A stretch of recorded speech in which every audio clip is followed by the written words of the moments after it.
মৃত রাজু মোহাম্মদের বাবা মজিরউদ্দিন মোহাম্মদ, তার পরিবারে রয়েছেন বৃদ্ধ বাবা ও দুই ভাই। যুবকের অকাল মৃত্যুর খবর পৌঁছাতেই শোকের ছায়া নেমে আসে গোটা পরিবারে।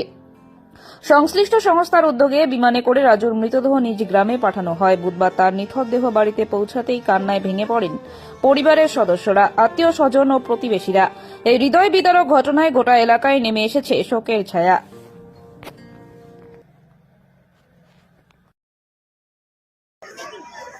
ওর নামটা জানি কি? ও, এই রাজু ভাই হচ্ছে আমার মানে ভাগনার ছেলে, নাতি। উনি আনুমানিক মাস দেড়েক আগে কেরালায় কাজে গেছিলেন, লেবারি কাজে। তো এতদিন তো কাজ করছিলেন। গত 11 তারিখ